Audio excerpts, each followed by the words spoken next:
Okay, మొత్తానికి అటవీ శాఖకు చెందినటువంటి భూమిని ఒక ప్రైవేట్ వ్యక్తికి అప్పచెప్పడం వెనుక అధికారుల ఆంతర్యం ఏంటి? మరోవైపు ఇదంతా కూడా ఒక గులాబీ నేత కనసన్నలోనే జరిగిందా? మాజీ ఎమ్మెల్యే ప్రమేయం కూడా ఉందంటూ వస్తున్నటువంటి ఆరోపణల్లో వాస్తవం ఎంత? మొత్తానికి రెవెన్యూ అధికారులు కావచ్చు, మిగతా ఉన్నతాధికారులు కావచ్చు, ఆ ప్రైవేట్ వ్యక్తికి ఎందుకు సహకరించారు? ఇప్పుడు ఇదే ప్రశ్నలు తలెత్తుతున్నాయి. ముఖ్యంగా జయశంకర్ భూపాలపల్లి జిల్లా వ్యాప్తంగా కూడా ఇదే చర్చ జోరుగా సాగుతోంది.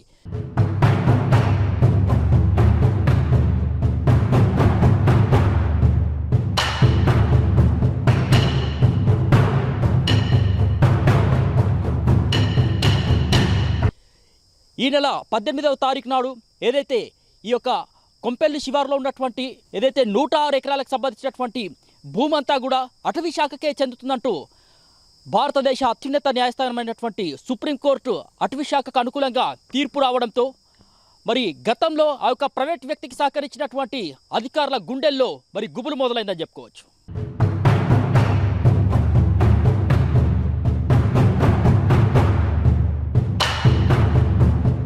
ఒకవైపు అడవులు పెంచుతామంటూ హరితహారం చేపడుతూనే మరోవైపు రియల్ వ్యాపారులకు వత్తాసు పలుకుతూ అప్పటి ప్రభుత్వం అటవీ భూములకు ఎసరు పెట్టిందని ఆరోపణలు వస్తున్నాయి. ఇటీవల కొంపెల్లి అటవీ భూములకు సంబంధించి సుప్రీంకోర్టు వెల్లడించిన తీర్పుతో భూదందాలో కొత్త కోణం బయటపడింది. భూపాలపల్లి జిల్లా కొంపెల్లిలో ఏకంగా 106 ఎకరాల అటవీ భూమిని కబ్జా చేసేందుకు అప్పటి బీఆర్ఎస్ నాయకులు అధికారులు కలిసి ఆడిన నాటకం రాష్ట్రంలో సంచలనం రేపుతోంది. దాదాపు 380 కోట్ల విలువైన అటవీ భూముల్ని ప్రైవేట్ వ్యక్తులకు అప్పగించేలా గత ప్రభుత్వం పథకం ప్రకారం పావులు కదిపిందని అంటున్నారు. అటవీ శాఖ అభ్యంతరాలు వ్యక్తం చేసినప్పటికీ ఏకంగా కబ్జాదారులకు అనుకూలంగా సుప్రీంకోర్టుకు తప్పుడు నివేదికలు ఇచ్చిందని చెబుతున్నారు.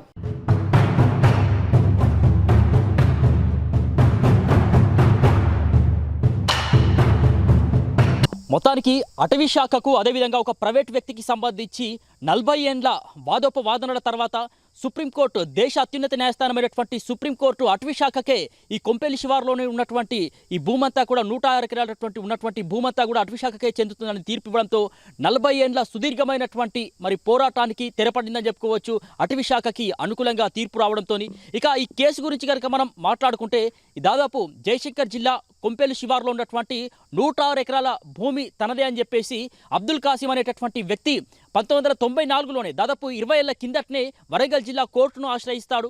అయితే అప్పుడు కూడా వరంగల్ జిల్లా కోర్టు అటవీ శాఖకే ఆ భూమి చెందుతుందని తీర్పు ఇవ్వడం జరుగుతుంది. ఇక ఆ తర్వాత ఆ వ్యక్తి, ప్రైవేట్ వ్యక్తి ఎవరైతే కాసిం ఉంటారో ఆయన మళ్ళీ హైకోర్టును ఆశ్రయిస్తారు. హైకోర్టు తీర్పు కూడా మళ్ళీ అటవీ శాఖకే అనుకూలంగా తీర్పు ఇవ్వడం జరుగుతుంది. అయితే అప్పుడు రివ్యూ పిటిషన్ కోరుతాడు. 2021లో ఏదైతే అబ్దుల్ కాసిం అనేటటువంటి వ్యక్తి రివ్యూ పిటిషన్ వేయడం ద్వారా మళ్ళీ ఈ యొక్క తీర్పు మాత్రం అటవీ శాఖకు ప్రతికూలంగా వచ్చింది. ఈ భూమి అంతా కూడా ఎవరైతే ప్రైవేట్ వ్యక్తి ఉన్నారో అతనికే చెందుతుందంటూ ఆ తీర్పు కూడా రావడం జరిగింది.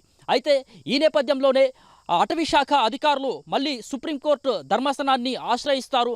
దీంతో అసలు ఈ కేసుకు సంబంధించి ఏం జరుగుతోంది, ఒకసారి అటవీ శాఖ ఒక విధంగా చెప్పడం, మరోవైపు రెవెన్యూ అధికారులు మరో విధంగా చెప్పడం, అంటే అధికారులే ఇట్లా రెండు అఫిడవిట్లు దాఖలు చేయడం వెనుక సుప్రీంకోర్టు కూడా కాస్త సీరియస్గా ఈ కేసుని తీసుకుంది. ఇక ప్రభుత్వం మారింది. మొత్తానికైతే తెలంగాణ రాష్ట్ర ప్రభుత్వం మారినటువంటి నేపథ్యంలో కాంగ్రెస్ ప్రభుత్వం అధికారంలోకి వచ్చిన తర్వాత సీఎం రేవంత్ రెడ్డి కూడా ఈ విషయాన్ని సీరియస్గా తీసుకున్నారు. ముఖ్యంగా సీఎస్తో ఈ కేసుకు సంబంధించి మరి న్యాయం జరిగేంత వరకు సుప్రీంకోర్టులో పోరాటం చేయాలని ఆదేశించారు. దీంతో మొత్తానికి ఈ రెవెన్యూ శాఖకు సంబంధించి కావచ్చు, అప్పుడున్నటువంటి జిల్లా కలెక్టర్ సమర్పించినటువంటి అఫిడవిట్ను కావచ్చు మరి వెనక్కి తీసుకోవడం జరుగుతుంది. దీని ద్వారా మళ్ళీ సుప్రీంకోర్టు ధర్మాసనం ఈ నెల 18వ తారీఖు ఈ యొక్క కొంపెల్లి శివారులో ఉన్నటువంటి దాదాపు 380 కోట్ల విలువ చేసేటటువంటి 106 ఎకరాల భూమి అంతా కూడా అటవీ శాఖకే చెందుతుందంటూ మరి ఒక సంచలనమైనటువంటి తీర్పు ఇచ్చింది.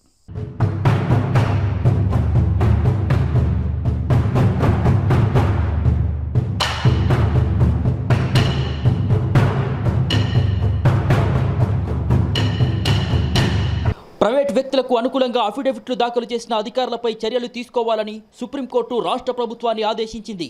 గత ప్రభుత్వం చర్యల్ని ఖండించిన సుప్రీంకోర్టు ఆక్రమణదారుకు, ప్రభుత్వానికి 5 లక్షల జరిమానా కూడా విధించింది. ఆక్రమణదారులతో చేతులు కలిపిన అధికారులపైన కూడా విచారణ జరిపి వారి నుంచి జరిమానాను రికవరీ చేసుకోవడానికి కూడా ఎలాంటి అభ్యంతరం లేదని సుప్రీంకోర్టు తేల్చి చెప్పింది. అత్యంత విలువైన అటవీ భూముల్ని ప్రైవేట్ వ్యక్తులకు కట్టబెట్టేలా తప్పుడు నివేదికలు ఇచ్చిన బాధ్యులపై విచారణ చేపట్టాలని సుప్రీంకోర్టు తీర్పునివ్వడం అధికార వర్గాల్లో చర్చనీయాంశంగా మారింది. సుప్రీం తీర్పుకు అనుగుణంగా బాధ్యులైన అధికారులపై విచారణ జరిపించి చర్యలు తీసుకోవాలని రాష్ట్ర ప్రభుత్వం భావిస్తోంది. దీంతో ఈ వ్యవహారం ఎవరి మెడకు చుట్టుకుంటుందనే ఉత్కంఠ నెలకొంది.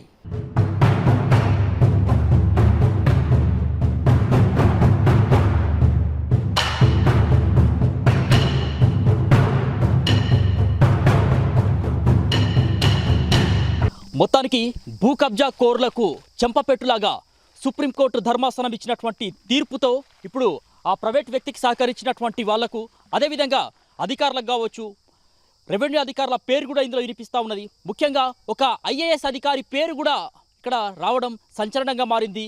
ఒక బీఆర్ఎస్ ఎవరైతే మాజీ ఎమ్మెల్యే ఉన్నారో ఆయన కూడా ఇందులో ప్రమేయం ఉందని చెప్పేసి, ఆయన ప్రమేయం కూడా ఉందని చెప్పేసి మరి అనేక రకాలుగా మరి ఊహాగానాలు వినిపించడం ఈ కేసుకు సంబంధించి అయితే మరి ఒక ఉత్కంఠను రేపుతుందని చెప్పుకోవచ్చు. ముఖ్యంగా చూసినట్లయితే కనుక ఆ కింది స్థాయి నుంచి పై స్థాయి ఉన్నతాధికారుల వరకు ఈ యొక్క భూ కబ్జా కోర్లకు ఎందుకు అంటకాగారు, మొత్తానికి అప్పుడున్నటువంటి ప్రభుత్వానికి అంటగాగినటువంటి ఆ నేతలు ఎవరు అనేది ఒక ప్రశ్నార్థకంగా మారింది. ఇప్పుడైతే ఈ కేసుకు సంబంధించి దీని వెనుక ఉన్నదెవరు, ఆ ప్రైవేట్ వ్యక్తికి సహకరించినటువంటి రెవెన్యూ అధికారులు ఎవరు, ఆ ఐఏఎస్ అధికారి ఎవరు, ముఖ్యంగా మరి ఒక బీఆర్ఎస్ నేత కూడా దీంట్లో ఉన్నారని చెప్పేసి మరి ఆరోపణ రావడం వెనుక మరి ఆ బీఆర్ఎస్ నేత ఎవరు అనేది ప్రశ్నార్థకంగా మారింది. చూద్దాం మరి. మొత్తానికైతే ఈ యొక్క భూ కబ్జా కోర్లకు కావచ్చు, భూ ఆక్రమణదారులకు కావచ్చు, ఇది ఒక చెంపపెట్టు లాంటి తీర్పు అని చెప్పుకోవచ్చు. మొత్తానికైతే న్యాయ పోరాటం సుదీర్ఘంగా కొనసాగినప్పటికీ కూడా మరి న్యాయ పోరాటమే గెలిచింది. అటవీ శాఖకే ఈ 106 ఎకరాల భూమి అయితే దక్కినటువంటి పరిస్థితి కనిపిస్తూ ఉంది. చూద్దాం మరి ప్రజలారా, మరి ఈ యొక్క కేసులో మరి ఎవరు నిందితులుగా మరి మారబోతున్నారు, ఈ తతంగం వెనుక ఏ అధికారులు ఉన్నారు ఏందనేది మరి వేచి చూడాలి. వీడియో జర్నలిస్ట్ మధుతో సమీర్, ఆర్బీ న్యూస్.